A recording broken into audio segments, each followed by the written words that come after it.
Hello everyone and welcome. Make a cup of your favorite drink and get comfortable because this is a wonderful time for news stories from Yellowcat. Send your own stories in the comments below and maybe they'll be in our new video. Who is that guy or that girl from your office and what did they do to earn that title? I'll start.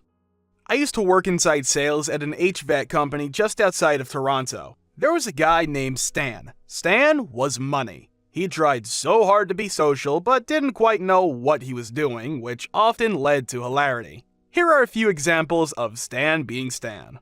Upon learning a coworker was Polish, he said, "You're a Polak?" Then told her every anti-Polish joke he knew. He genuinely thought she would find it funny, and he was laughing the whole time. After not getting a promotion after his review, there were no positions for him to move into, nor was he anywhere near qualified. He created a petition to have our sales manager fired and went around to everyone in each department and asked them to sign it. Nobody signed it except for him. My favorite was at a company barbecue. Stan and one of the guys from shipping decided to do mushrooms. The barbecue was at the president of the company's house, so this was wildly inappropriate. After about 45 minutes, he was going around from person to person shouting, "Go G-Men!" to the guys. He was a New York Giants fan and the season just started and asked the girls to dance with him. He then told a racist joke to the 65-year-old VP and laughed so hard at his own joke that he started drooling. Another Stan story. Stan and I were at a coworker's place with a few other guys and were having some beers, some smoke, and watching a hockey game. It was second intermission and Stan was a wreck. He doesn't handle his smoke well. He was making samosas in our coworker's oven and decided he wanted to make himself a Caesar. He took the cap off the Clamato, turned to talk to me about something, and while talking to me started to shake the Clamato juice, with the lid off. Juice everywhere, but he cleaned it all up and had a mound of paper towels on top of the stove. The oven dings, his samosas are ready. He opens the oven door but needs to clear off the paper towels from the stovetop so he can put the cookie sheet down. He stood there staring at the situation for well over a minute, totally confused as to how he was going to get out of this pickle. I gave him a plastic bag to put the dirty paper towels in so the stovetop would be cleaned off. Problem solved. "Good idea, thanks man," says Stan. Nope.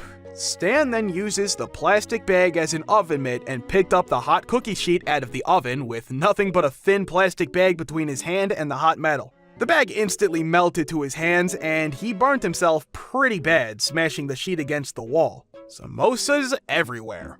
We had to take him to the hospital, but we were all way too drunk to drive, so we all walked 15 minutes to the ER. I miss that guy sometimes. He made the work in H of a lot more interesting. A guy at my work, let's call him Roger, claimed you can get high-octane racing fuel by mixing 89-octane and 93-octane gas in your tank. Roger told me on my first day here 7 years ago that if I wanted to know any good Asian massage parlors nearby, he'd recommend the good ones with the happy endings. First day at work. He used to watch webcam girls from the Philippines on his desktop at work, stripping, doing other unsavory things, etc. Then he went over and married one, and now she lives here. She's half his age and probably less than half his size. He took a Filipino coworker to see his buddy's band at a local bar. Turns out it was a biker bar frequented by a lot of some kind of Aryan Nation-style bikers. The coworker told me that there were signs up extolling the virtues of white supremacy and that everyone was glaring at him the entire time he was in the bar. When he pointed it out, Roger just laughed and said, "I come here all the time, it's no big deal." Roger snores through meetings. Roger, at one time, had some kind of narcolepsy or something and would fall asleep in his cube. Coworkers frequently threw things at him to wake him up. The weird thing is, he's actually a pretty nice guy. If you got arrested or something and called him at 3 a.m. to come bail you out, he'd do it even if he'd only met you once for like 10 minutes. He's very friendly and sociable, he's just really strange. I used to work with Brian, about 230 pounds of pure software geek. He had a full beard like Grizzly Adams, baths and showers were not on his list of important things to do. Once we flew him to the client site to help solve a pesky problem. I reminded him to dress for the occasion. I greeted him at the front lobby and was shocked to see him with a collared shirt that had never been ironed and his tie tied directly to his neck. Not under the collar, just wrapped around his neck. When I mentioned it to him, he said, "If that's my only problem, then we're in good shape."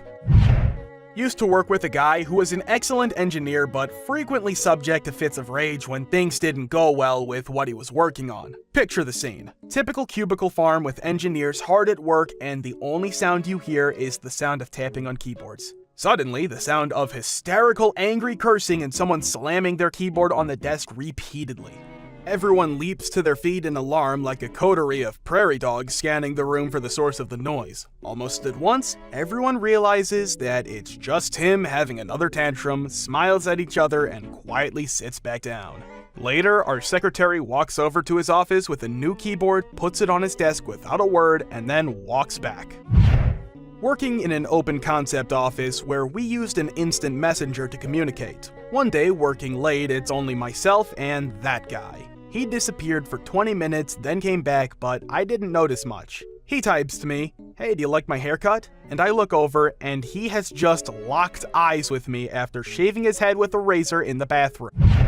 Our guy only recently got fired. One of the conclusions we had eventually reached about him was that he was completely incapable of feeling empathy, which is not really the best person to have as your main customer support representative, but that was what he had been hired to be. He was most frightening in that position because he never stopped smiling or being cheerful, even if the customer was freaking out at him or he was bored out of his mind. This in itself doesn't call for alarm, but he was a strange dude. On his second week in the office, he found out that there weren't any dentists that provided ozone therapists in our city, so he took 2 days off and drive to a nearby city in order to get his teeth ozoned. He would ask, "How was your weekend?" in the most interested voice you could imagine, inflection perfect with Tobias Funk asking, "How are you?"